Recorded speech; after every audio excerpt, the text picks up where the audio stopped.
पूर्ण परमात्मा पाप कर्म दंड को भी काट सकता है। अभी तक जिस भी संत व महापुरुष से मिले, उन्होंने यही बताया कि पाप कर्म फल भोगने से ही समाप्त होगा। वो प्रभु कौन है जो पाप कर्म को काट देता है, वो काल के बंधन से छुड़वा देता है। उसका क्या नाम है, पूजा की विधि क्या है? कृपया अवश्य सुनिए जगत गुरु तत्वदर्शी संत रामपाल जी महाराज के अमृत वचन। सत साहिब दर्शकों, मनुष्य अपने जीवन में जब परेशानियों से घिर जाता है तो तलाश करता है पूर्ण परमात्मा की। दर्शकों, ऐसी ही कहानी थी बिहार के रहने वाले बच्चे लाल सरदार जी की। बच्चे लाल जी पहले सभी देवी देवताओं की पूजा किया करते थे और भक्ति गीत गाने में अपना जीवन व्यतीत करते थे, लेकिन फिर भी न इन्हें कभी शारीरिक सुख मिला और न ही मानसिक शांति। दर्शकों, आज बच्चे लाल जी का कहना है कि मेरी जिंदगी तब बदली जब मुझे संत रामपाल जी महाराज की शरण मिली, और संत रामपाल जी महाराज की शरण में आने के बाद मेरी अपंग बच्ची को एक नया जीवन दान मिला है। दर्शकों, आखिर संत रामपाल जी महाराज ने इनकी बेटी को कैसे जीवन दान दिया? आखिर बच्चे लाल जी आज इतने सुखी कैसे हैं? जानते हैं इसके पीछे की सच्चाई क्या है। सुनते हैं बच्चे लाल जी की कहानी उन्हीं की जुबानी। नमस्कार सर। नमस्कार सर, क्या नाम है आपका? बच्चे लाल सरदार। सर, आप कहाँ से हैं? मैं गांव कुपरिया, जिला सुपौल, बिहार से हूँ। सर, संत रामपाल जी महाराज से नाम दीक्षा आपने कब ली? सर, मैंने संत रामपाल जी महाराज से नाम दीक्षा 2017 में ली थी। सर, संत रामपाल जी महाराज से नाम दीक्षा लेने से पहले आप क्या भक्ति साधनाएं किया करते थे? संत रामपाल जी महाराज के शरण में आने से पहले मैं बजरंग बली की और शेरा वाली दुर्गा माता की और ये राम भगवान कृष्ण भगवान की भक्ति किया करते थे। इसमें हमें एक अच्छा सिंगर गायक के रूप में भी थे। हम इन सभी देवी देवताओं की भी पूजा किया करते थे, भक्ति गीत गाया करते थे। लेकिन इन सबों की भक्ति और गीत गाने से हमें कोई फायदा नहीं हुआ। तो फिर आप संत रामपाल जी महाराज की शरण में कैसे आए? सर, दिल्ली में हमारे एक साथी थे। जब मैं वहाँ पर अपनी रोजी रोटी के लिए गया हुआ था, तो मैं तो वहाँ पर रोजी रोटी के लिए रिक्शा चला रहा था। हमारे कुछ साथी जो मिले, उन साथियों ने एक किताब, ये जीने की राह पुस्तक उन लोगों के पास था। मैंने देखते देखते उस पर निगाह मेरी टिक गई। मैं वो पुस्तक मांग करके जो है सो मैंने पढ़ने लगा। पढ़ने के बाद मुझे बहुत अच्छी चीज़ मैं दिखाई दी। मैंने खूब पढ़ा उसको। उसके बाद जो है सो फिर वहाँ पर एक टेलीविज़न भी रखे हुए थे वो लोग, वहाँ मैं भी रह रहा था। तो वहाँ पर वो शाम के संत रामपाल जी महाराज का प्रोग्राम आया करते थे, तो मैं वहाँ पर बैठ करके जो है सो देखा करता था। तो इस तरह से मैं संत रामपाल जी महाराज का ये सत्संग सुनने के बाद और वो जीने की राह पुस्तक पढ़ने के बाद मैं जो है सो नामदान केंद्र दिल्ली पहुंचा, और वहाँ से मैंने ये प्रथम उपदेश और प्रथम नाम लेकर के भक्ति करने लगा। सर, संत रामपाल जी महाराज से नाम दीक्षा लेने के बाद आपको क्या क्या लाभ मिले? सर, संत रामपाल जी महाराज के शरण में आने के बाद मुझे तो बहुत फ़ायदा हुआ।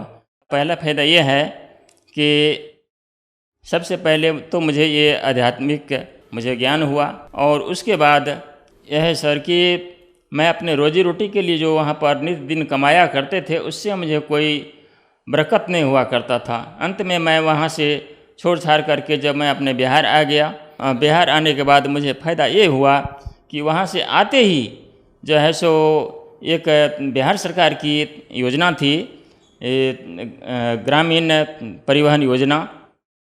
इस योजना में मैंने एक आवेदन लगाया। 3 ही गाड़ी मिलनी थी, चौथा में हम थे, तो सभी गाड़ी तो लोगों को मिल जाता, मुझे क्या मिलता। लेकिन अब ऐसा हुआ, मालिक की मेहरबानी, संत रामपाल जी महाराज की मेहरबानी, ऐसा हुआ कि जो सबसे हाईएस्ट मार्क वाला था उसका नाम जो है सो किसी दूसरे पंचायत में चला गया। कहने का मतलब ये है कि वो मेरा निकटतम प्रतिद्वंदी था। कहने का मतलब उसके बाद जो है उसका नाम ज्यों ही दूसरे पंचायत में गया, बस हमारी भाग खुल गई। तब जो है सो मुझे यह एक ऑटो रिक्शा, जो कहने का मतलब 3 व्हीलर, मुझे निःशुल्क प्राप्त हुआ और उस पर 1 लाख अनुदान भी मिला, जिसको पाकर के आज मैं अपनी दाल रोटी अच्छी तरह से चल रही है। और जब मेरी बेटी जो है सो बराबर बीमार रहा करती थी, उसको मैंने सहरसा ले गया। वहाँ जाने के बाद डॉक्टर ने सारा जांच करने के बाद वो प्रमाणित कर दिया है कि इसको बोन टीबी है। ये जो है सो आजीवन अपंग बन के ही रहेगी, ये कभी दुरुस्त नहीं होगा। तब मुझे बहुत चिंता हो गई कि हे भगवान, हे बंदी छोर संत रामपाल जी महाराज, अब तो मैं एक बेटी के सहारे मैं जी रहा हूँ, उनका नाम, उनका चेहरा देख करके जीना है मुझे, और वो भी अपंग ही निकल गई तो अब हमें क्या मिलेगा, अब हम किसके सहारे जिएंगे। परमात्मा संत रामपाल जी महाराज ने हमारी अरदास सुनी कि आज हमारी बेटी बगैर दवा खाए, उसका जो है सो बिल्कुल वो जो है स्पाइन प्रॉब्लम कहें या कि जो बोन टीबी कहें, वो बिल्कुल बगैर दवा खाए बिल्कुल ठीक हो गई। और आज संत रामपाल जी महाराज की कृपा से हमें 2 नतनी भी हुई। संत रामपाल जी महाराज की कृपा से आज हमारी बेटी बिल्कुल कंप्लीट है, बिल्कुल ठीक है। और उस देखने के बाद, चेहरा देखने के बाद ये भी पता नहीं चलता है कि ये कहीं कभी बीमार थी। अब चल फिर सकती है और सभी काम कर रही है। और डॉक्टर ने भी बताया था कि ये कभी जो है सो सिर पे बोझा नहीं उठाएगी और कोई कठिन काम, भारी चीज़ भी नहीं उठाएगा। मेरे शरीर में जो है सो, छाती में जो है सो चुभन सी, यहाँ पर पिन की तरह चुभन सी हुआ करती थी, और वह दिन प्रतिदिन बढ़ते जा रहा था। और इससे मुझे बहुत मतलब तंगी बुझ रहा था कि ये आखिर है क्या। मैं तो कभी जो है सो संत रामपाल जी महाराज के शरण में आने के बाद जो है सो कोई नशा नाम का चीज़ भी हमने सेवन नहीं किया है, तो आखिर ये हमारे पेट में या कि छाती में ये क्या परेशानी है। फिर भी मैंने संत रामपाल जी महाराज से अरदास लगाया कि हे परमात्मा, अगर ये इस तरह की परेशानी बनी रह जाएगी तो फिर मुझे तो परेशानी, दिक्कत हो जाएगी, इसलिए हे परमात्मा मुझे इससे रक्षा करें। तब जो है सो ये अब जो है सो मैं इस तरह से ठीक हो गया कि बगैर डॉक्टर को दिखाए, बगैर दवाई खाए हुए अब मैं पूरी तरह से ठीक हूँ, कंप्लीट हूँ, मुझे कोई अब कष्ट नहीं है संत रामपाल जी महाराज के कृपा से। सर, आपने बताया कि संत रामपाल जी महाराज की शरण में आने के बाद आपको बहुत सारे लाभ मिले, तो संत रामपाल जी महाराज से नाम दीक्षा कैसे ली जा सकती है? संत रामपाल जी महाराज से नाम दीक्षा लेने के लिए संत रामपाल जी महाराज के विभिन्न चैनलों पर सत्संग के नीचे पीली पट्टी आती है, उस पर बहुत सारा मोबाइल नंबर लिखा रहता है। उस नंबर से भी कंडक्ट करके जो है सो पुस्तक मंगा करके निःशुल्क लोग पढ़ सकते हैं और नाम दीक्षा ले सकते हैं और अपना कल्याण भी करा सकते हैं। धन्यवाद जी। धन्यवाद। दर्शकों, अभी आपने सुने संत रामपाल जी महाराज से दीक्षा प्राप्त करके सुखी हुए भक्त के अनुभव। अब देखिए जगत गुरु तत्वदर्शी संत रामपाल जी महाराज के मंगल प्रवचन। तो उसके मन में जो काल प्रेरणा मन की इनो आ गई कि एक बार देख के तो आना चाहिए, वो मर गया एक जीव है। तो वो चला एक बार अपने घर की तरफ, फिर मन में आई, अरे छोड़ ने वो ली जाली, फिर 10 कदम इधर चला, फिर ने सोची रे देख कान में की हरत, यानी 6 बजे इधर चला, 6 बजे इधर। आखिर में जोड़ी फेंक के उसने यही फैसला किया कि एक बार खेतों में देख आऊंगा। मैं खेत थे उनके, किसान था, कि वहां पता लग जाएगा, खेतों में काम कर रहे होंगे तो जीव है ना तो मर गए। तो उसने खेतों में जा रहा था, आवा था अपने खेत की तरफ, वहां उसकी पत्नी और उसका छोटा भाई देवर, उसकी पत्नी का देवर यानी उस बाबा जी का भाई छोटा, वो खेतों में अपने अपने खेतों में काम कर रहे थे, बंटवारा कर रखा था। अब उसके देवर ने कहा उसकी अपनी भाभी ताई कि मेरा भाई आवे है। वह कहने लगी तू मजाक मत करा, अगर सारी अंत नहीं आई अच्छी बात लगे, मेरे क्यों याद दिवावे तो। उन्होंने बोला साची कहूँ देखो वो आने लग रहा। वह बोली ना ये तो बाबा जी है। वो बोला चाल तो लगे उससे कैसी, और हमारे खेता का नहीं बाबा आके काम आने का हो पाओगा। वह बोली रहने दे।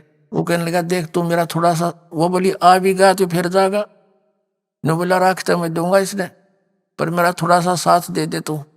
वो बोली क्या करूं, अगर मैं इस तुम्हारे खेत में है ना इस अपने दोनों का साजला मेड थी डोला, और उसके 2 फुट 3 फुट अंदर बाबा जी वाले खेत में एक शीशम थी अच्छी मोटी भारा।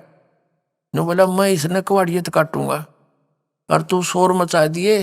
अगर आज मेरा पति होता तो क्यों कर काट लेता, कैसे काट लेता तू मेरी इस शीशम ने। आज मेरा धनी नहीं है ना, तो हर जगह अपनी जबरदस्ती करता है। वो बोली ठीक से। अब वो खेत में आली ले जाता, साथ में छोटा कुआड़िया उसके के शीशम कट्टे थी, वो उसका लाग गया मारने। वह लगी शोर मचाने कि क्यों काटे हमारी शीशम ने। वो ने कहा मेरे खेत में है। वन बोली झूठ बोला देख 4 फुट मेरे खेत में है। तो फिर उसने जो बतलाई हुई थी बात वह सारी ऊंची ऊंची लाग गई बोलन। आज मेरा पति होता तू के काट लेता, देख सरे हम हंगा कर रहा। बाबा जी ने सोचा यो मेरा भाई है या पत्नी है, इनका क्या झगड़ा हो रहा हो। एक जवार थी, जवार खड़ी थी ऊंची ऊंची खेती, उसका वहां का बढ़ गया सुनते लो जानते के बोल रहे। उड़ा सुनी उन्हें सारी कहानी, बाकी तो भाई मारी शीशम न काट रहे हैं। तो वह कह रही थी कि देखो आज मेरा पति होता तू के काट लेता, देख सरेआम नो के मेरे खेत में। तो उसने सोची तो भाई बात बिगाड़ दी इसने, मारी शीशम काटे मारे खेत के में और अपनी बतावे। एकदम बाहर आकर ने बोला रहे एक लिए नहीं है मैं भी आ लिया हूँ। अब उसका भाई उनकी तो बात आपस में बतलाई हुई थी, वो बोला रहे तू कौन भाई बीच में ना बोला कर किसी का ना पिटेगा तू जा रहे थे। ने बोला मैं शीशम वाला हूँ। बाबा जी बोला, ने बोला जाता रहे तू शीशम वाला, मेरा भाई सा था तेरा कैसा। दाढ़ी थी ना मुँह उसके बकवादी आदमी भाग थे। वो बोला अच्छा डट जा।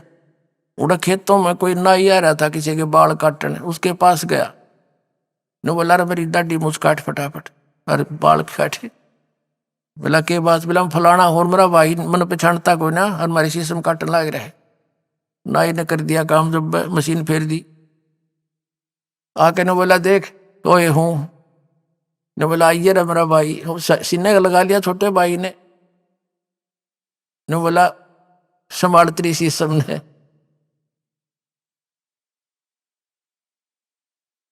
पकड़ा दिया हड़ भाई ने, हो गया बाबा जी जैसे थे। अब कबीर साहब कहते हैं मन के मारे बन गए और बन तज बस्ती माँ, कह कबीर के करूं यो मन त माने ना, मन माने भगवान के ज्ञान थे।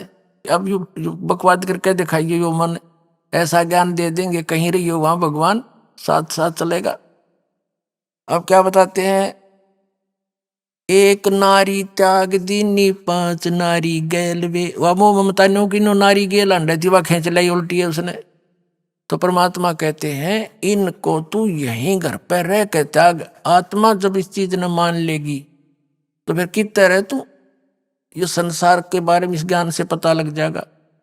हम कुछ दिन के मेहमान हैं, परिवार हमारा एक संस्कार से जुड़ा हुआ है, परमात्मा के बच्चे हैं। इनको हमने उस परमात्मा से दिए हुए जो मालिक देता है धन, उसके आधार से इनकी परवरिश भी ना करते हैं तो भी हम दोषी हैं। क्योंकि जैसे एक नौकर होता है और उस नौकर को मालिक पूरा जेब खर्च देता है उसके बच्चों के कपड़े लाने का, खाना खिलाने का, और उसमें से जब वो गलती करता है, उनकी नहीं सेवा करता है, तो फिर वो नौकरी से बर्खास्त हो जाएगा। उसको खूब पता होता है, तो वो अपने बच्चों से भी अधिक प्यार देता है मालिक के बच्चों को, और उसके द्वारा दिए हुए धन को उन्हीं पर व्यय करता है। तो इसी प्रकार ये सभी उस परमात्मा के संस्कारी हंस हैं। आपका कर्तव्य बनता है इनकी पालन पोषण उस मालिक के दिए हुए उसको धन से। लेकिन इनको अपने मानना यह आपकी मूर्खता है या अज्ञानता, ये इस ज्ञान से कि चांदने से हट जाएगी। जैसे वो नौकरानी उन बच्चों को इतना प्यार करती है अपनों से भी के लगभग अपने जैसा ही। और जब उसको वहां से नौकरी छूट जाती है, फिर झांकती भी ना उसकी तरफ, उसको पहले पता था मेरे नहीं है लेकिन मालिक के तो है, उनसे भी प्यार रखना है। तो ऐसे भाव बनेगा आपका एक दिन, ये सत्कर मान लियो, इस ज्ञान से बनेगा। और भक्ति की शक्ति आपके इस मन की बकवादों को स्थिर कर देगी कि ना, नो की नो बात है। तो फिर डगमग होने की जरूरत है ना पड़े। बकवाद, चोरी, जारी, ठगी और रिश्वतखोरी किस लिए करेंगे? कर्म फोड़ने। जो परमात्मा हमें देगा हमारे संस्कार में, और उससे भी अधिक देगा, भगवान मिल गया। हम 2 नंबर का काम करके पैसा इकट्ठा करेंगे, वो पैसा नहीं रहेगा आपका, और वो पाप न्यो के न्यो रह जाएंगे। ये बहुत लंबी कथाएं हैं। और तो जो दास आपको बताना चाहा था कि ये इस प्रकार उस परमात्मा की भक्ति से, ज्ञान से, इस तत्व ज्ञान के अंदर ये सारा निर्णायक ज्ञान है। इससे आपको उस परमात्मा के पाने में घर बैठे ही सुविधा रहेगी। जैसे कबीर साहब कहते हैं कि डंब करे डूंगर चढ़े, अंतर जीनी झूल, और जग जाने यो बंदगी करे, यो बोवे सूल बबूल। जैसे एक ऊंचे से टीले पे बैठा अगर बाबा जी, हमने देखे कई जगह जहां सब ने दिखे, धूणा ला लिया, चमटा गाड़ दिया, नो बैठा, तो आम आदमी प्रभावित होता। आत्मा तो देखती है कि वो भगत है, माथा टेकेंगे, उड़ा पूछो डावा शुरू हो जाएगा, उड़ा उसका आश्रम बन जाएगा। परमात्मा कहते हैं ये साधना है। कहते हैं डंब करें, पाखंड करें, डूंगर चढ़े, ऊंचे पर बैठेंगे, और अंतर चीनी झूल, अंदर न्योकी नो 5 नारी तैयार बैठी, और जग जाना यू बंदगी करे, भक्ति करे, यो बोवे सूल बबूल। कबीर साहब कहते हैं घर छोड़कर चले गए, फलाहार करते हैं, नगरी में भी नहीं आते, आदमियों को देखकर भागकर गुफाओं में बढ़ जाते हैं। ऐसे साधु भोली श्रद्धालु ने सोचा भाई महात्मा पड़ा है, ओहो ये तो आदमियों के दर्शन भी ना करता। कबीर साहब कहते हैं केले की कोपीन है, तन पर कपड़ा भी नहीं, केले का पत्ता बांध रखा पर्दे पे। केले की कोपीन है, फूल फान फल खाई, और नर का मुख नहीं देखते तो बस्ती निकट नहीं जाई। वो जंगल के रोज है जो मनुष्यों बिद के जाई, निस्तिन फिरो उजाड़ में नो भगवान पावे नाई। डेरे डंडे खुश रहो खुश रे लेना मोक्ष, ये धरु प्रहलाद उधर गया बता घर में के दोष। जिन धरु और प्रहलाद को तुम पार मानते हो, ये घर में रहे, इनका ब्याह हुआ, बालक बच्चे थे, फिर सत साधना करो जो जिस सतर की उनने करी और वो घर में करी, उनको तुम मोक्ष मानते हो। और जो साधना हम बताएंगे, डेरे डंडे खुश रहो, यदि घर छोड़कर जानते हैं या केवल बाल ब्रह्मचारी रहने से भगवान मिले, तो ये जड़न शब्द पहले मिले। तो दुराचार बुरा बताया भगवान ने। कहते हैं डेरे डंडे खुश रहो, ये खुश रह लेना मोक्ष। थारे दर ऊपर प्रहलाद भी पार हो गए, फिर गृहस्थी में के दोष। तो इस प्रकार परमात्मा ने जो साधना बताई पुण्यात्माओं, ये सत्य है और शास्त्र अनुकूल है, इसको ग्रहण करो, अपना कल्याण करवाओ। बोलो सतगुरुदेव।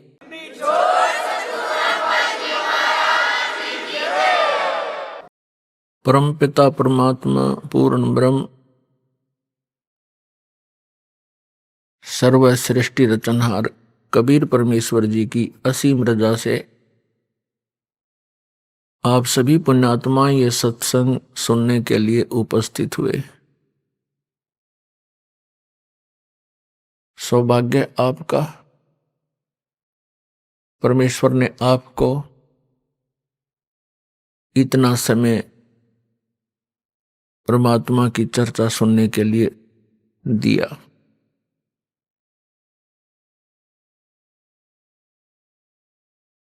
परमेश्वर कबीर जी ये हमारे सभी के पिता हैं, हमारे जनक हैं, हमें उत्पन्न करने वाले हैं।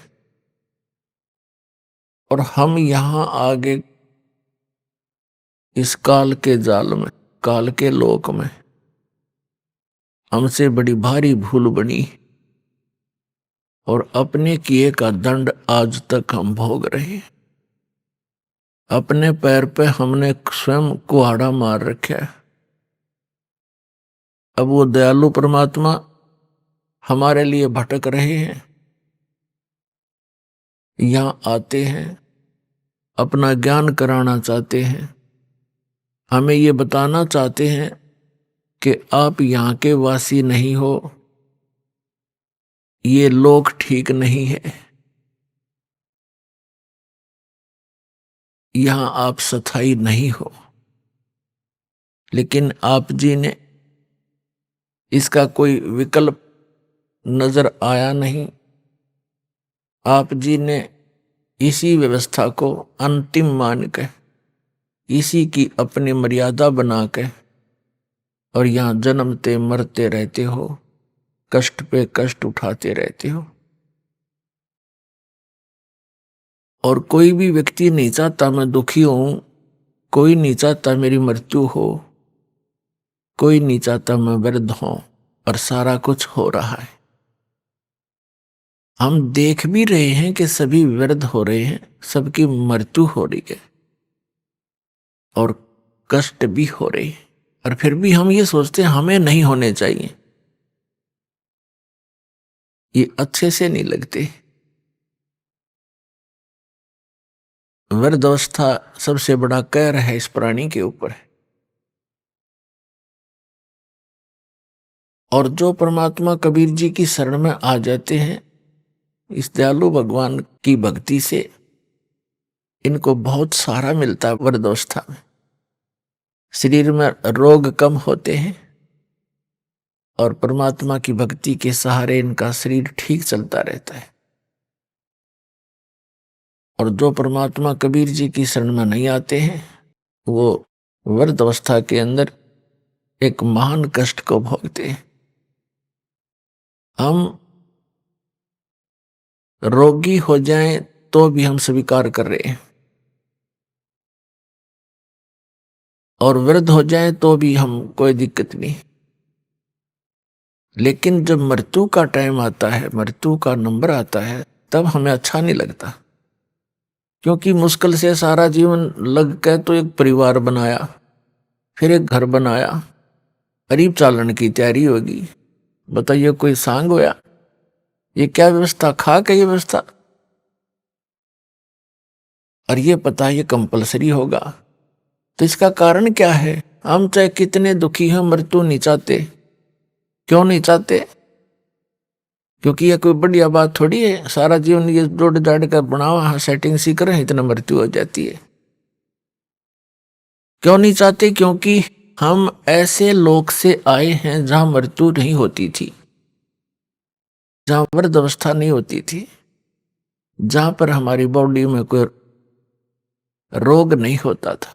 इसलिए हमें वो बातें पक्की याद हैं, आभास है कि ऐसा नहीं होना चाहिए। तो वो उसी लोक में होगा जाकर के, यहां तो ऐसा ही होगा। कबीर साहब कहते हैं, साथी हमारे चले गए हम भी चालन हारे, कोई कागज में बाकी रह रही तातें लगी है वार।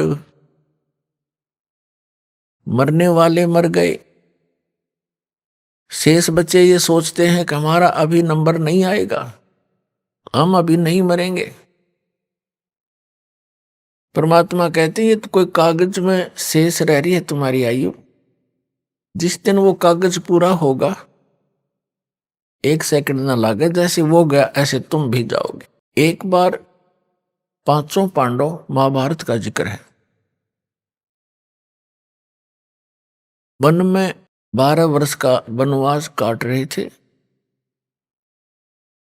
उनको प्यास लगी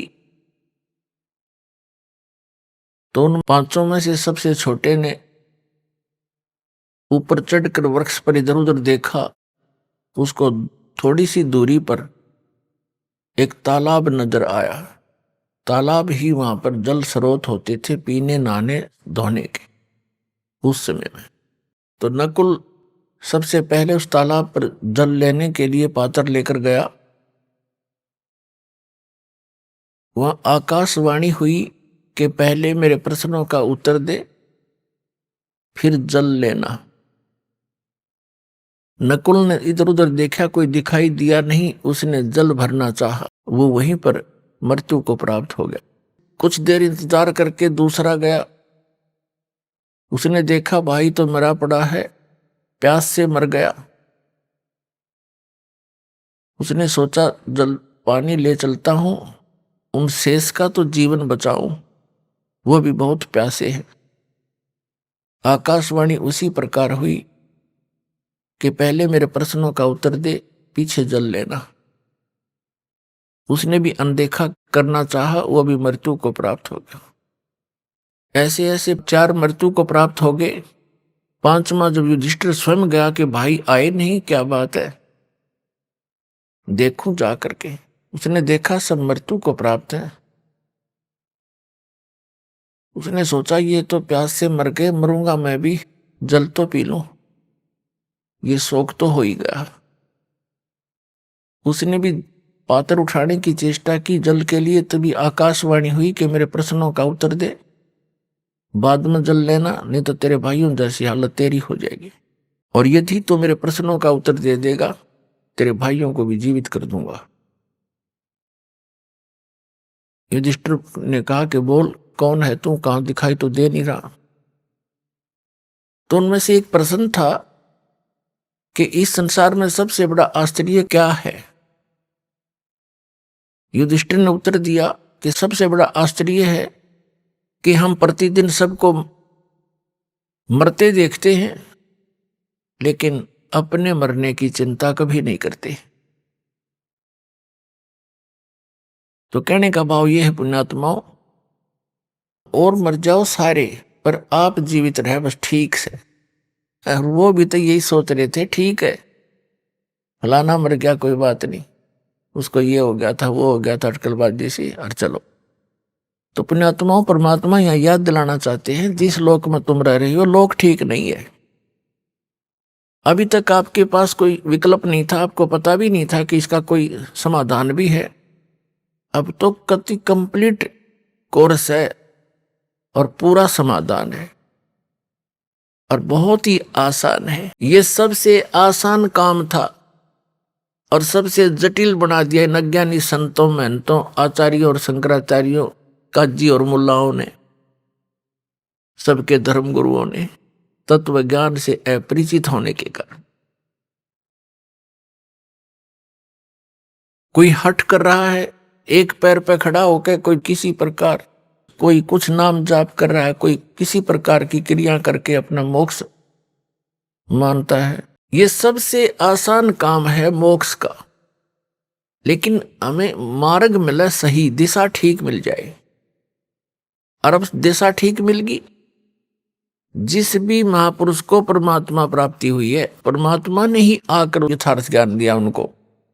उनमें से कौन कौन है? आदरणीय धर्मदास साहिब जी, आदरणीय मुलुकदास साहिब जी, आदरणीय नानक देव साहिब जी, आदरणीय दादू दास साहिब जी, आदरणीय गरीबदास साहिब जी, गांव छुड़ानी, जिला झज्जर वाले, आदरणीय गीसा दास जी साहिब जी, गांव खेखड़ा, जिला मेरठ, उत्तर प्रदेश वाले। ये महापुरुष हैं जिनको भगवान स्वयं आकर मिले और उस स्थान पर ले गए जहां वो सुख इस जीव को हो सकता है। और वहां अन्य जो प्राणी हैं, पहले के भक्त हैं, वहां वो कितने सुखी हैं।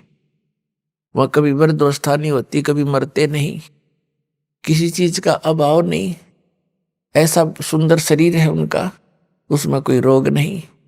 तो वो परमात्मा ने अपने गवाह बनाकर वापस छोड़े। इनके अतिरिक्त और किसी को भगवान नहीं मिला, जिस कारण से उनका विधान, उनके सिद्धांत, उनके अनुभव की जो वाणी है वो इन संतों से नहीं मेल खाती। तो इससे सिद्ध है कि इनके अतिरिक्त अन्य किसी को भगवान नहीं मिला। नहीं तो निराकार बताते परमात्मा को, किसी से पूछ लो सब निराकार बताते। तो ये उआ बाई का ज्ञान तब तक बोलता है इंसान जब तक उसको यथार्थ मार्ग और यथार्थ ज्ञान और सही अनुभव नहीं होता। तो उन महापुरुषों ने कैसे भक्ति की, कौन से मंत्र की? आदरणीय धर्मदास साहिब जी एक व्यापारी थे और बाल बच्चेदार गृहस्थी थे।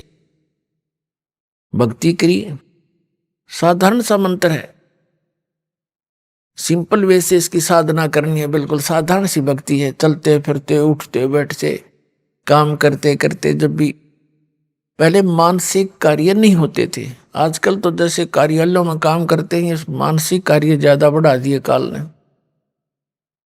शारीरिक कार्य होते थे, कोई भी था, कपड़ा बनता था, कोई जूते बनाता था, और कोई हल जोतता था, कोई मजदूरी करता था। तो ये सब शारीरिक कार्य ज्यादा होते हैं।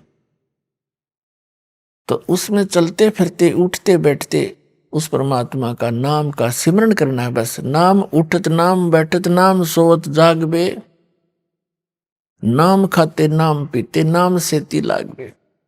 और किसी भी सदग्रंथ ने उठाकर देख ले, जो सदग्रंथ है उन्होंने यही समर्थन दिया है कि परमात्मा का नाम काम करते करते अपना कर्म योगी बनकर भक्ति करे।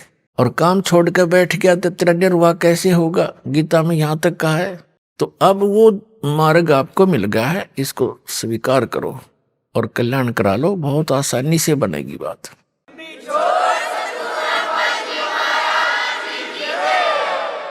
अब क्या बताते हैं, परमात्मा के साथी हमारे चले गए, हम भी चालन हार, कोई कागज में बाकी रह रही, तात लगी है वार। पतझड़ आवत देख कर बन रोवे मन माही, ये ऊंची टहनी पात थे अब पीले हो जाई। पात जड़नता ये कहे सुन भई तरवर राय, अब के बिछुड़े नहीं मिले ना जाने कहां गिरेंगे जाए। तरवर कहता पात से सुनो पात एक बात, यहां की यह रीति है, एक आवत एक जात। परमेश्वर कबीर जी ने अपनी प्यारी आत्माओं को तत्व ज्ञान समझाने के लिए भिन्न भिन्न प्रकार के फार्मूले अप्लाई किए हैं कि ना जाने किसके कौन सी बात चुभ जा और जीवन बदल जाए उसका। अब जैसे कुएं में बाल्टी गिर जाती है, गांव में तकरीबन कुएं अब भी विद्यमान है, पहले सभी जगह कुएं ही हुआ करते थे, ये हैंडपंप वगैरह यंत्र नहीं थे। और पानी बहुत गहरे हुआ करते थे, 100 फुट नीचे जल प्राप्त होता था जमीन में। उसके निकालने के लिए एक पात्र बाल्टी होती थी और एक लंबा रस्सा बांधकर उस कुएं में डालते थे, फिर उसको खींचते थे, 2-3 लग गए, 100 फुट तो खींच के ले जाना पड़ता था, तब जल प्राप्त होता था।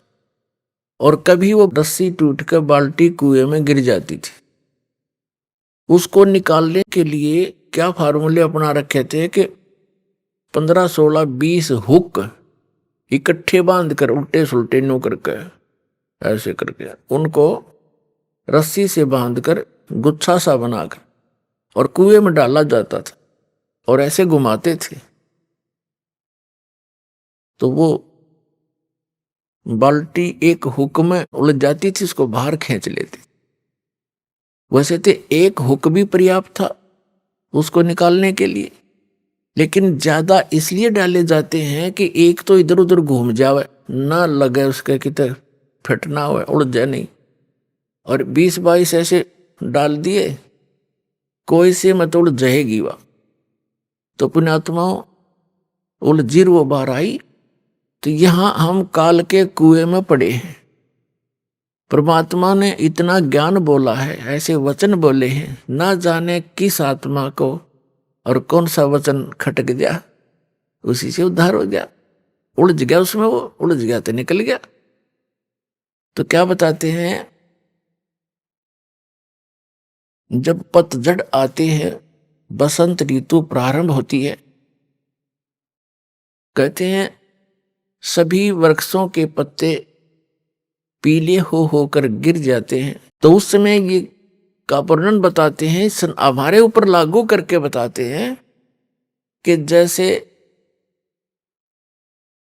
बालक है छोटा सा, युवा हुआ, फिर वृद्ध हो गया, सफेद बाल हो गए। तो सफेद बाल हो गए तो इन्हों सोच ले भी टिकट कटने वाली है, कद्दे कट जाए, ये पहचान है। और हम फिर भी परवाह नहीं करते।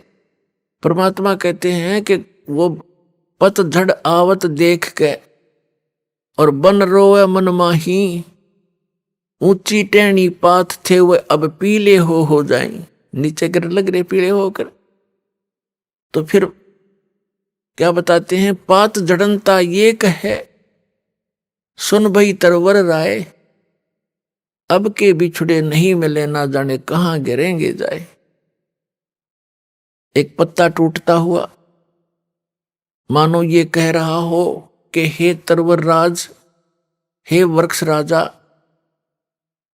अब हम तेरे से बिछुड़ रहे हैं, ना जाने कहां गिरेंगे, किसी पशु के पैर के नीचे कटेंगे या गंदे नाले में पड़कर सड़ेंगे, ना जाने कहां गिरेंगे।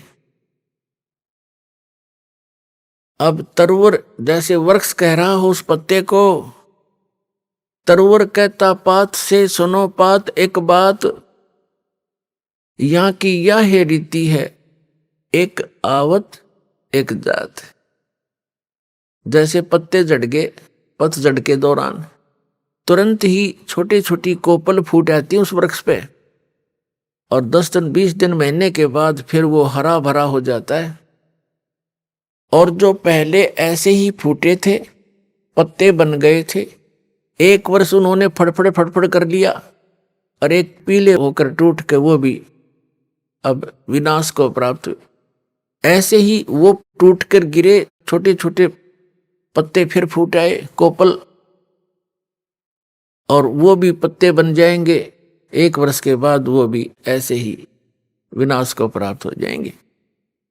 तो इस संसार को परमात्मा इस काल के लोक को दर्शाना चाहते हैं, यहाँ की व्यवस्था को कबीर परमेश्वर जी बताना चाहते हैं कि जैसे बच्चे का जन्म हुआ, फिर युवा हुआ, विवाह हो गया, उनके संतान होगी, फिर बच्चों के भी संतान होगी, अपनी मृत्यु निकट आ गई, पोता पोती बच्चे अपना वो कोपल फूट आई, वो बूढ़ा मर जाएगा, बच्चे जवान हो जाएंगे, फिर वो मर जाएंगे, फिर उनके जवान हो जाएंगे। तो परमात्मा यहाँ बताना चाहते हैं कि यहाँ की यह है रीति है, एक आवत एक जात। अपने आत्माओं जैसे कोई व्यक्ति सारा जीवन अपने परिवार पोषण में, मकान कोठी बनाने में लगा ही देता है सारा, जिसको ये ज्ञान नहीं वो सारा काम में वो करे आजीवन, बस उतने में ही सीमित रहता है। ये तो सत्संग सुनने से पता लगता है कि हमारा मूल कार्य तो कुछ अन्य था। तो ये सत्संग भी बहुत पुण्यकर्मी प्राणी को ही प्राप्त होता है।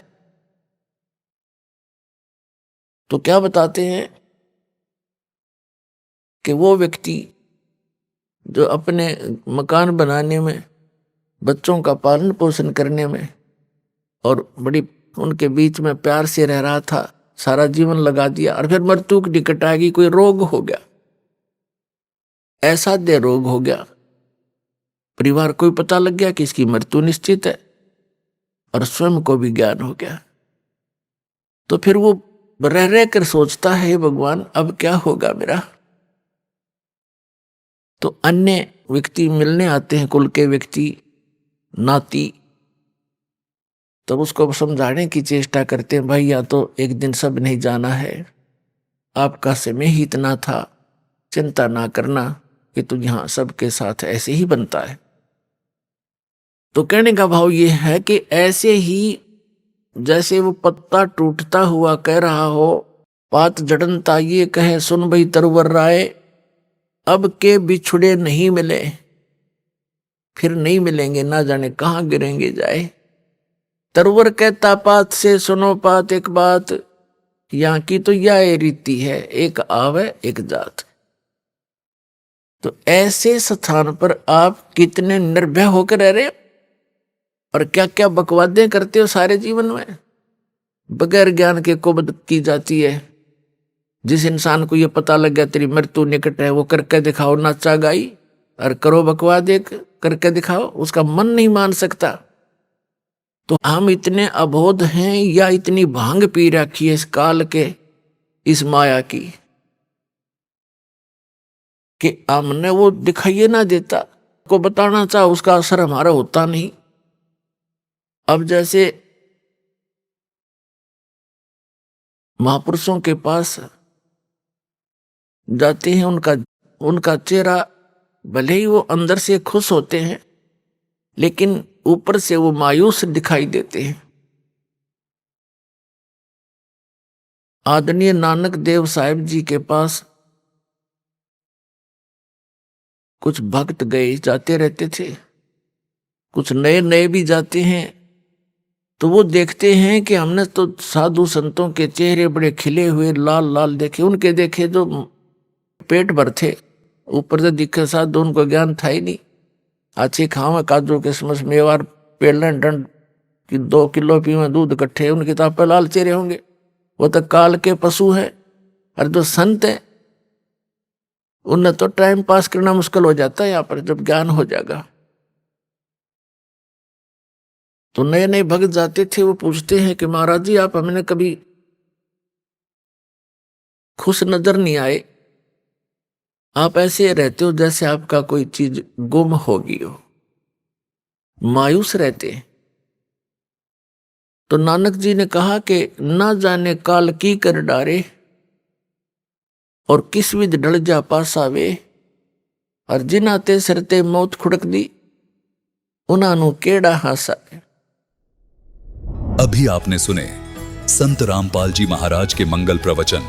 आइए अब सुनते हैं संत रामपाल जी महाराज से नाम दीक्षा लेकर सतभक्ति करके अद्भुत लाभ प्राप्त करने वाले अनुयायी के विचार। दर्शकों, कल्पना कीजिए कि एक व्यक्ति जो अपने परिवार और समाज में एक सफल व्यक्ति हो और एक अधिकारी हो, और वह अचानक एक भीषण हादसे का शिकार हो जाए और उस हादसे में उसकी कमर की हड्डियां चकनाचूर हो जाएं, और जब वह इलाज के लिए डॉक्टर के पास जाए तो डॉक्टर उसको साफ यह कह दें कि आपको अपनी पूरी जिंदगी व्हील चेयर पर गुजारनी होगी, आपका ठीक होना नामुमकिन है। दर्शकों, ऐसी ही कहानी थी छत्तीसगढ़ के निवासी दरबारी राम जी की। दरबारी राम जी एक भीषण हादसे का शिकार हो गए थे और डॉक्टरों ने साफ कह दिया था कि आपको अपनी पूरी जिंदगी व्हील चेयर पर काटनी होगी। दर्शकों, आपको यह बात जानकर हैरानी होगी कि जिस डॉक्टर ने दरबारी राम जी को अब ठीक होने से साफ इनकार कर दिया था, वह आज बिना व्हील चेयर के अपना जीवन बड़ी खुशी के साथ बिता रहे हैं। दर्शकों, आइए जानते हैं कि आखिर दरबारी राम जी कैसे आज बिना व्हील चेयर के चल पा रहे हैं। आखिर उनके साथ कैसे चमत्कार हुए। सुनते हैं दरबारी राम जी की कहानी उन्हीं की जुबानी। नमस्कार सर। सर नमस्कार सर। सर क्या नाम है आपका? इस दास का नाम है सर दरबारी राम गायकवाड़। सर कहाँ से हैं आप? मैं ग्राम देवरी, डोंडी लोहारा, जिला बालोद, छत्तीसगढ़ से सर। सर संत रामपाल जी महाराज से नाम दीक्षा आपने कब ली? मैं सर 23 सितंबर 2018 को इस दास का नया जन्म हुआ सर। सर क्या काम करते हैं आप? मैं सर कृषि विभाग में ग्रामीण कृषि विस्तार अधिकारी के पद पर अभी वर्तमान में पदस्थ हूँ सर। सर संत रामपाल जी महाराज से नाम दीक्षा लेने से पहले क्या आप कोई भक्ति साधना भी करते थे? वैसे तो मैं कोई विशेष भक्ति साधना तो नहीं करता था सर, लेकिन कभी कभार जैसे पर्व वर्व आता था उसको मान लिया करता था, और विशेष ऐसा कुछ मेरा उसमें लगन नहीं था। तो फिर आप संत रामपाल जी महाराज की शरण में कैसे आए? इसके पीछे सर एक बहुत बड़ा हादसा हुआ मेरे साथ। इनको मैं विस्तार से थोड़ा सा बताना चाहूँगा। मैं अपने बच्चे की स्कूल जा रहा था बाइक से, जाते जाते हाईवे में एक पीछे से कोई 4 व्हीलर मेरे पीछे से मार दिया। मारने के बाद मैं बेहोश पड़ा रहा। पता चला जब मेरे को हॉस्पिटल लेके गया तो मेरा पेल्विक बोन, जिससे पूरे शरीर के ढांचा खड़ा रहता है, कमर की जोड़ की जो हड्डी है वो जोड़ पूरा खुल गया था। साथ में मेरे जो बगल के जो हिप्स की जो हड्डी है सर, वो टूट के एक दूसरे में ऐसे घुस गया था। और इनके अलावा बहुत सारी जगह ऐसी चोटें आई थी, जैसे आप देख रहे होंगे कि मेरे नाक फटा हुआ था, मेरे सिर में लगा हुआ था, मेरे हाथ में लगा हुआ था। इस टाइप से मतलब मैं मृत्यु तुल्य स्थिति में पड़ा हुआ था सर। उनके बाद मेरे को जब जिला हॉस्पिटल लेके गया, फिर वहाँ डॉक्टरों ने स्थिति देख करके मना कर दिया कि यहाँ आपका इलाज नहीं होगा, आप सेक्टर 9 चले जाइए करके।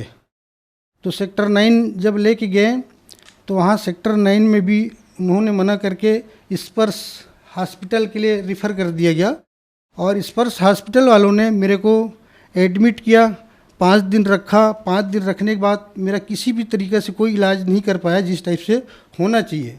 जिस कंडीशन में मैं पड़ा था उस स्थिति में मेरे को तत्काल ऑपरेशन की ज़रूरत थी, लेकिन उस हॉस्पिटल वालों ने 5 दिन रखने के बाद भी वहाँ के डॉक्टर ने ये बोल के चला गया कि मेरे अभी 2 दिन नहीं आ पाऊँगा, मेरा पारिवारिक काम से बाहर जा रहा हूँ, आने के बाद देखेंगे सर के। इस तरीके से मेरा वहाँ ऑपरेशन भी नहीं हुआ। लास्ट में 5 दिन रखने के बाद मेरे को ये कहा गया कि यहाँ क्या पूरे छत्तीसगढ़ में इस टाइप का एक्सीडेंट का इलाज होना संभव नहीं है करके। तो फिर मेरे को नागपुर सिम्स में रिफ़र किया गया। जब मैं नागपुर सिम्स गया सर, जाने के बाद फिर वहाँ मेरा 1 दिन बाद ऑपरेशन हुआ। ऑपरेशन के बाद डॉक्टर साहब खुद बोले कि इस टाइप का केस में 10% चांस रहता है आदमी ठीक ठाक होने का, अन्यथा पूरी ज़िंदगी भर चारपाई पे या व्हील चेयर में पड़ा रहता है इस करके। इसी दौरान जब घर को आया, आने के बाद हमारे ससुर जी ने हमारे यहाँ के जो श्रीमती है उनको बताया कि बेटी एक चैनल में एक गुरु जी है संत रामपाल जी महाराज, सत्संग आते हैं, और सत्संग के लास्ट में बहुत सारे ऐसे भक्त आते हैं जो बताते हैं कि मेरा ये बीमारी ठीक हुआ, मेरा एक्सीडेंट ठीक हुआ, ऐसे ऐसे करके बहुत से बताते हैं। तो वहाँ आपके जहाँ रहते हो उनके कुछ दूरी में एक सूर्य गांव नामदान दीक्षा केंद्र है, वहाँ आप जाओ और जा करके नाम दीक्षा ले लो, और नाम दीक्षा ले के भक्ति करो, बिल्कुल ठीक हो जाएंगे ऐसा करके। जबकि हमारे यहाँ के ससुर जी ऑलरेडी से 15 साल से वो राधा स्वामी पंथ से जुड़े हुए थे, वो इस पंथ में नहीं थे। उनके बाद भी उनने ऐसे परमात्मा की ऐसे प्रेरणा हुई कि उनको भेजे। इस तरीके से सर जी हमारे यहाँ श्रीमती नाम दीक्षा केंद्र सुरेगांव गए, और जाने के बाद वहाँ के भगत लोगों से बताया कि ऐसे ऐसे कंडीशन है, मैं उन्हीं के नाम से नाम दीक्षा लेने आई हूँ करके।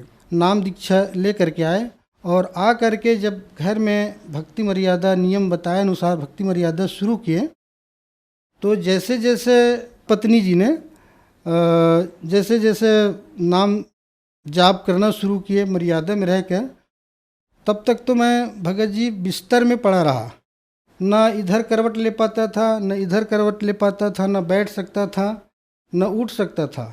सारी क्रियाकलाप है, लेटरिंग करना, पेशाब करना, सारी चीज़ मेरा बिस्तर में हो रहा था, क्योंकि मेरा यहाँ से लेकर के पूरा यहाँ तक का फटा हुआ था। ये यहाँ से यहाँ तक पूरा ऑपरेशन हुआ है, इसको देख सकते हैं।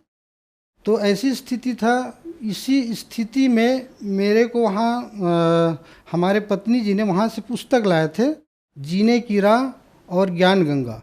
डॉक्टरों ने आपको क्या बताया था? डॉक्टरों ने ये बताया कि सर कि आप यही बताया कि आप 90% तो नहीं कह सकते कि जैसे पहली स्थिति में थे वैसे ही आप रहेंगे, लेकिन 10% ऊपर वाले के भरोसा है कि आप ठीक हो सकते हैं सर के। और वैसी स्थिति में जब जैसे जैसे जैसे पुस्तक पढ़ा, गुरुजी मैं संत रामपाल जी महाराज के सत्संग देखता था, मोबाइल में सोए उसका जो वीडियो क्लिप देखता था सत्संग, तो ऐसे करते करते करते करते ऐसी स्थिति आया सर कि ऑटोमेटिक मेरे शरीर में हलचल होना शुरू हो गया था। नहीं तो एक समय ऐसा था कि ये कमर बिल्कुल काम नहीं कर रहा था, ये पैर मेरा ढंग से नहीं हिल रहा था, केवल अंगूठा मात्र हिलता था। तो उसके लिए डॉक्टर ने भी बोला था कि इसको बंद मत करना, हिलाते रहना सर के। तो जैसे जैसे मैं नाम गुरु जी सत्संग देखा, पुस्तक पढ़ा, वैसे वैसे मेरे शरीर में इम्प्रूवमेंट आना शुरू हो गया। फिर इसी बीच में क्या हुआ कि डॉक्टर हमको हर 1.5 महीने 2 महीने में नागपुर बुलाया करते थे चेकअप के लिए। जब 4-6 महीने बाद जब गया तो डॉक्टर ने ये कहा कि अब इनको बैठाना शुरू कर दो करके, तकिया लगा के। तो उसके पहले मैं अपने से बैठना शुरू कर जाता था, फिर जब नेक्स्ट 3 महीने बाद जाते थे, फिर डॉक्टर बोलते थे कि अब इसको थोड़ा खड़ा करके चलाना शुरू करके, तो उसके पहले मैं चलना शुरू कर दिया रहता था। ये मतलब संत रामपाल जी महाराज की ही कृपा से ये धीरे धीरे ये आगे इम्प्रूवमेंट होते चला गया। उसके बाद सर जी मैं जब स्टिक लेके चलना शुरू किया तो मैं अपने से फिर बोला कि अब मैं गुरु जी संत रामपाल जी महाराज जी के आश्रम जाऊंगा और मैं खुद नाम दीक्षा लूँगा, ऐसा करके सूर्यगांव आश्रम गया सर। और जाने के बाद वहाँ मेरे को वहाँ भगत लोग कुर्सी बिठाए, क्योंकि उस समय मैं नीचे ज़मीन में नहीं बैठ पाता था। मेरे परिवार के लोग, मेरे दोस्त यार लोग, मेरे स्टाफ के लोग ये बोलते थे कि ये आदमी कभी खड़ा नहीं हो पाएगा, चल नहीं पाएगा, ऐसे करके यहाँ तक बोल दिए थे कि अब ये ज़िंदगी भर घसीटेगा। मेरे अधिकारी मेरा वीआर का तैयारी कर दिए थे कि इनका कंपलसरी रिटायरमेंट के लिए वो करो, कितने महीना बचा है इनका, 20 साल सर्विस होने में, कैसे करके। लेकिन परमात्मा की ऐसी दया हुई सर कि जैसे मैं नाम दीक्षा लेके आया यहाँ तक संत रामपाल जी महाराज से मैं दंडवत भी नहीं कर पाता था। कुर्सी में बिठा के मेरे को नाम दीक्षा दिए परमात्मा का। उसके बाद जैसे नाम दीक्षा लेके आया, मर्यादा में रह के मैं जैसे जैसे भक्ति करना शुरू किया, वैसे वैसे मेरे शरीर में पावर आते गया और आज आप लोग सामने मैं खड़ा हूँ, मैं चल सकता हूँ, मैं दौड़ सकता हूँ, मैं बाइक चला रहा हूँ सर, कार चला रहा हूँ, आज सारी काम कर रहा हूँ मैं। ये केवल परमात्मा कबीर परमेश्वर की ही दया है। ये परमात्मा के चोले में आए संत रामपाल जी महाराज की ही दया है, चमत्कार है, जो आज आप लोगों के सामने में एक सामान्य आदमी की तरह खड़ा हूँ। जिसको कभी लोगों ने मेरे को बोलते थे ये व्हील चेयर में रहेगा, कभी चल नहीं पाएगा, इस टाइप से बोलते थे सर। तो ये बहुत बड़ा चमत्कार हुआ मेरे साथ परमात्मा का। चाहे तो आप इस रिपोर्ट को देख के समझ सकते हैं कि मेरे शरीर के कौन सी हिस्सा का हड्डी टूटा हुआ था। आप देख सकते हैं मेरे शरीर के एक्सरा है कमर का, आप देख सकते हैं ये इसका जो बीच गैप है ये आपस में जुड़ा होता है, जो एक्सीडेंट के दौरान ये टूट के अलग हो चुके हैं, फैल गए हैं ज्वाइंट। और इसी की वजह से आदमी पूरे, क्योंकि इससे ही यही पूरा शरीर का एक ऐसा है जिससे पूरा शरीर खड़ा रहता है। उसके बाद ऑपरेशन के बाद ये डॉक्टरों ने उसमें प्लेट लगा करके इनको ज्वाइंट किया है। साथ में ये हिप्स की हड्डी है जो आपस में टूट के एक दूसरे में घुसा हुआ था, जो स्क्रू से टाइट करके अलग अलग सेट किए हैं। ऐसी स्थिति में भी डॉक्टर ने बोले थे, क्योंकि ये ऊपर नीचे हैं, है ना, इस ऐसी स्थिति में डॉक्टर साहब ये बोले थे कि ऐसी कंडीशन के जिसका होता है ये बहुत रेयर केस होते हैं। अगर होता है तो 10% मात्र चांस रहता है कि आदमी पुरुष स्थिति में आने का, अन्यथा 90% तो पूरा व्हील चेयर या बेड में ही पड़े रहते हैं करके आप लोग देख सकते हैं। ये जैसे कि आप इसमें देख सकते हैं राजनांदगांव ENT हॉस्पिटल का रिपोर्ट है। जब मैं दिनांक 24/3/2019 को डॉक्टर साहब के पास गया, नाक कान गला रोग विशेषज्ञ के पास, और उनको बताया कि डॉक्टर साहब मेरे दोनों कान में बहुत दर्द है और इससे पस निकल रहा है, साथ में मेरे को सुनने में तकलीफ हो रही है, क्योंकि जो आवाज़ डबल सुनाई दे रहा है मेरे को करके। तो उनने अपना चेक किया। चेक करने के बाद डॉक्टर साहब ने ये बताया कि आपके दोनों कान के पर्दे फट चुके हैं, सुराग है, ऐसा करके। तो फिर मैंने बोला कि डॉक्टर साहब इसका क्या इलाज है? तो उनने ये एक शब्द में ही कहा कि इनका इलाज केवल ऑपरेशन है, बगैर ऑपरेशन के ये ठीक नहीं हो सकता। तो मैं बोला डॉक्टर साहब कब कराना पड़ेगा सर के? तो उनने ये बोले कि अभी तो आपके कान पका हुआ पस निकल रहा है, जब तक ये इन्फेक्शन ठीक नहीं हो जाता तब तक ऑपरेशन नहीं करेंगे, तो पहले इसको ठीक होने दो, उनके बाद आप ऑपरेशन के लिए आना करके। फिर जैसे कि आप देख रहे हैं इसके पीछे एक और रिपोर्ट लगा हुआ है, जस्ट ये है। उसके बाद 8/11/2019 को, मतलब 8 महीने बाद, जब 8 महीने बाद फिर गया तो वही डॉक्टर वही हॉस्पिटल, फिर उनने कहा कि भाई तेरे को पहले भी बताया था कि तेरे कान में सुराग हो चुका है और ये बगैर ऑपरेशन का ठीक नहीं होगा करके, तो फिर आप क्यों बार बार आ रहे हैं? अब ऑपरेशन कराना होगा तभी आप आना, अन्यथा मत आना सर के। तो मैं बोला ठीक है डॉक्टर साहब है सर, क्योंकि उनको फिर बताया कि डॉक्टर साहब ये कंडीशन कब बनता है करके।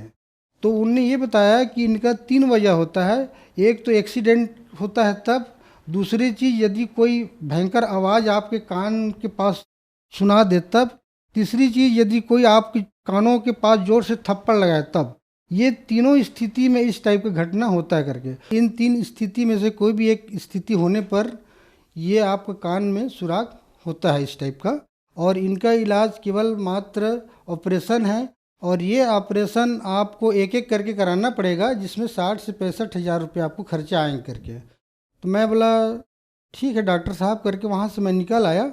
और आने के बाद फिर जब तक मेरे को 4 महीने हो चुके थे प्रथम नाम लिए हुए, उसी बीच में मैं परमात्मा संत रामपाल जी महाराज के आश्रम गया और जाने के बाद मैं सतनाम लिया। सतनाम लिया और सतनाम का जैसे ही जाप करना शुरू किया भगत जी, तो वो स्थिति आया कि आज मेरे कान पहले जैसा है, न कोई ऑपरेशन करने की ज़रूरत पड़ा, न दवाई खाने की ज़रूरत पड़ा।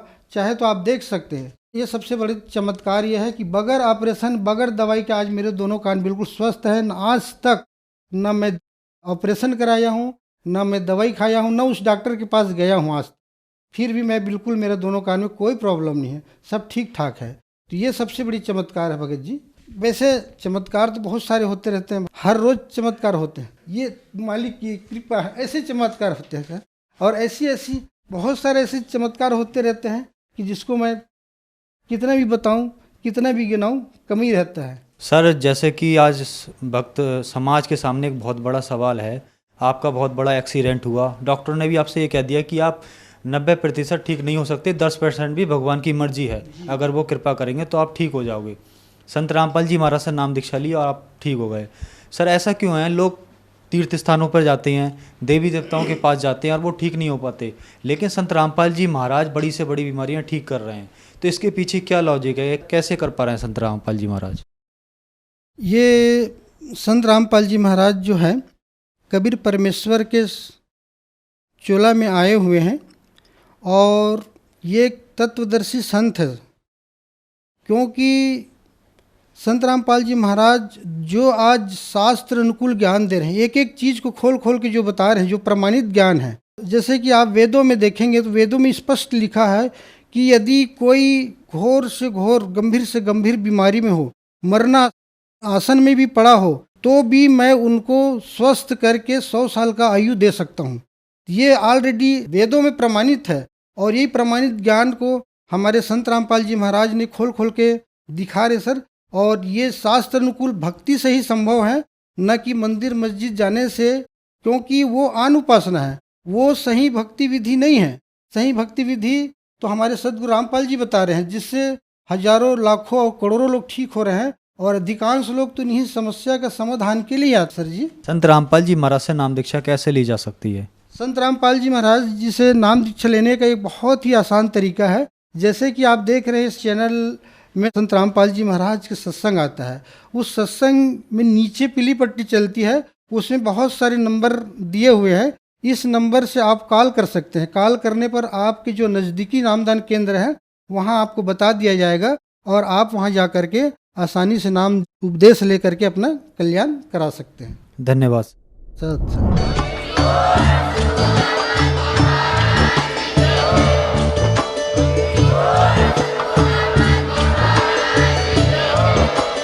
आप सुन रहे थे जगत गुरु तत्वदर्शी संत रामपाल जी महाराज जी के मंगल प्रवचन। अधिक जानकारी के लिए विजिट कीजिए हमारी वेबसाइट www.jagatgururampalji.org। संत रामपाल जी महाराज जी के शुभ आशीर्वाद से पूरे विश्व भर में 500 से भी ज्यादा नाम दीक्षा केंद्र हैं, जिन पर संत रामपाल जी महाराज जी द्वारा ऑनलाइन निशुल्क नाम दीक्षा दी जा रही है। अपने नजदीकी नाम दीक्षा केंद्र का पता करने के लिए संपर्क करें 91 888 291 4911।